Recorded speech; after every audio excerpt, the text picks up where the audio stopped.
Pozdravljeni na tej tradicionalni novinarski konferenci, vsi mediji, vsi ostali. Sam bi izpostavil kvalitetno, korektno, stalno poročanje o dogajanju v naših občinah. To je bistvo. Zakaj? Zato, ker imajo naši občani pravico do obveščenosti in to je tudi nuja, prav za to, da vedo, kaj se dogaja, kako se dogaja, in mislim, da je to zelo pomembna javna naloga, ki jo opravljate, zato se vam zahvaljujem za vse, kar je opravljeno. Zdaj, preteklo leto, kaj se je dogajalo, kako se je dogajalo v občini Sevnica, vse stvari na nek način ste popisali. Če se samo kratko sprehodim skozi občino, skozi tiste najbolj bistvene stvari. Preventivno-rehabilitacijski center je praktično zaključen, ta trenutek je v selitvah.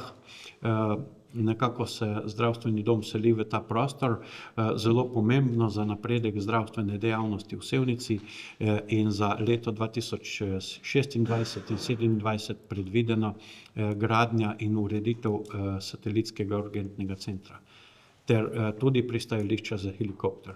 Izpostavljam celoten sklop, kajti posodobitev in ureditev zdravstvene dejavnosti z ureditvijo tudi satelitskega urgentnega centra je za nas izredno pomembno, zato da pokrivamo nekako to oddaljenost od drugih bolnišnic ali pa od bolnišnic, ker smo nekako na sredi med Celjem, Brežicami in Novim mestom, in to je za nas zelo, zelo ključna zadeva in jo tudi sledimo zelo kvalitetno. Leta oziroma preteklo, pa tudi to tekoče leto bo leto igrišč pri osnovnih šolah. Vsako leto izkoristimo razpis Ministrstva za gospodarstvo in šport in gradimo igrišča, najprej v Sevnici, potem v Šentjanžu, v teku je gradnja igrišča na Blanci in v pripravah igrišče pri osnovni šoli v Boštanju. Vsi ti objekti so večnamenski, niso zgolj šolski, ampak so javni objekti, ki so dostopni vsem, in na tak način kvalitetno dvigujemo standard šolskih športnih objektov v vseh krajih, ne samo pri vseh šolah. Varstvo okolja, kanalizacije, kanalizacijska mreža in čistilne naprave.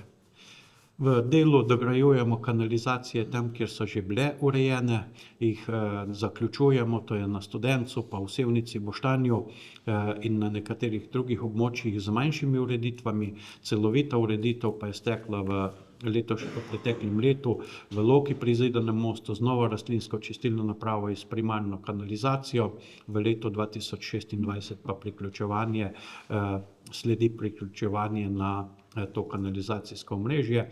Hkrati pa smo ob koncu leta pričeli z gradnjo vodovodnega sistema, kvalitetno dogradnjo v Loki pri Zidanem mostu, da izboljšamo javno vodooskrbo v Loki, Račici in sosednjih krajih. Ceste kot take, stalnica. Tukaj posodabljanje lokalne cestne mreže je stalnica, pa tudi javnih poti, ki jih urejajo krajevne skupnosti. Posodabljanje državne cestne mreže pa je velik, velik izziv. Državna cestna mreža je za nas ključna. Šentjanž-Glino pričakujemo razpis Direkcije za infrastrukturo v kratkem, upam, da bo res v kratkem, pa tudi pričetek gradnje rondoja na Radni v letu 2026. Državna cestna mreža je v tem severozahodnem delu regije Posavje najslabša, kjer nimamo avtocestnega priključka v naši občini, pa tudi v Radečah ne, se izredno prizadevamo in tukaj sem zadovoljen s premikom na temo tretjo razvojno os. Zelo pomembno in sodelovanje, ki je v Posavju, ki je bilo že izpostavljeno v primeru JEK2, je zelo pomembno, da sodelujemo tudi na temo tretja razvojna os, ureditev železnic, kajti to so strateški razvojni projekti, ki bodo Posavje enakomerno razvijali, in državna cestna mreža je ključni razvojni moment. No, v preteklem letu smo kar nekaj vložili tudi v sanacijo po neurjih, več plazov, predvsem v Zabukovju, smo nekako sledili potrebam stabilizacije terena. Tudi mostovi, most v Pijavcah je sredi gradnje, most v Grahovci pa je praktično zaključen. Tudi priprava protipoplavnih ureditev, tako kot je bilo že izpostavljeno, občine moramo, če želimo slediti državnim projektom, te državne projekte načrtovati, pridobiti zemljišče za te državne projekte, zato da jih lahko potem ustrezne direkcije realizirajo. Protipoplavna ureditev na potoku Sevnična je priprava dokumentacija in pridobivanje zemljišča s strani občine praktično zaključena, tako da bo ta projekt v letošnjem letu oziroma 2026 stekel. Tudi državna cesta Loka-Račica izredno pomembna. Projektna dokumentacija v letošnjem letu 2026 načrtujemo zaključek projektne dokumentacije za kolesarsko stezo D2 ob Savi, od Radeč skozi celotno Posavje teče ta kolesarka.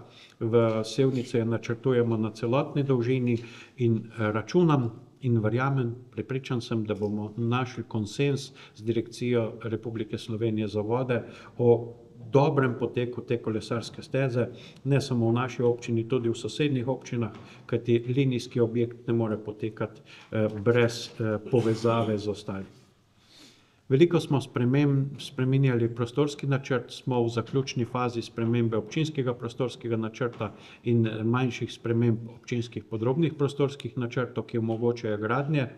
V letu 2026 pa načrtujemo tudi manjše ureditve v opremljanju poslovnih con, da se te poslovne cone popolnjujejo, zasedajo, to je na Blanci, v Dolenjem Boštanju, v obrtni coni, pa upam, da tudi v Krmelju, kjer so potrebe po gospodarskem razvoju precejšnje. Lahko pa ocenim, da imamo v Sevnici, v sevniškem okolju kvalitetno gospodarstvo, ki daje delovna mesta res številnim domačinom, pa tudi ostalim, ki prihajajo od drugod. Kaj načrtujemo v letu 2026? Bili smo uspešni na razpisu za gradnjo osnovne šole v Krmelju. To načrtujemo sam pričetek gradnje v letu 2027. Priprave se bodo začele v letu 2026 in to je pomemben projekt, ki sledi naši strategiji razvoja osnovnega šolstva in predšolske vzgoje, da izpolnjujemo potrebe tega kraja, kjer šolski pouk poteka ta trenutek na 2 lokacijah.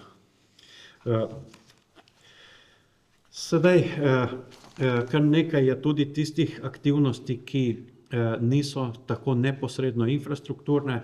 V letu 2026 smo dosegli 2 pomembna cilja. Biti starejšim prijazni in biti invalidom prijazni pomeni ne zgolj, da smo izpolnili formalni okvir, ampak da smo na področju invalidov, starejših, socialno šibkejših izvedli številne ukrepe, ki izboljšujejo njihovo kvaliteto življenja. Ni samo dolgotrajna oskrba in dogajanje na tem področju, kjer je podobno. Tisto ključno je tudi ta dodatna storitev oziroma večja pozornost na tem področju zelo pomembno. Tudi kulturna dediščina in turizem so za nas pomembni dejavniki. Lisca kot najmočnejša turistična, športno-rekreativna točka, lahko rečem planinska točka, dobro deluje. Naša energija in sile so pa usmerjene v Ljutrovo klet. Prijavljamo jo na več razpisov, zato da bi ta najstarejši protestantski objekt v slovenskem prostoru, ki ni bil porušen ali pa prezidan, ohranili, obnovili in pripravili za boljšo uporabo v turistično-kulturne namene. Tako da aktivnosti je veliko. Skozi leto verjamem, da boste poročali o njih, tako da se vašega sodelovanja ali pa našega sodelovanja tudi naprej. Hvala.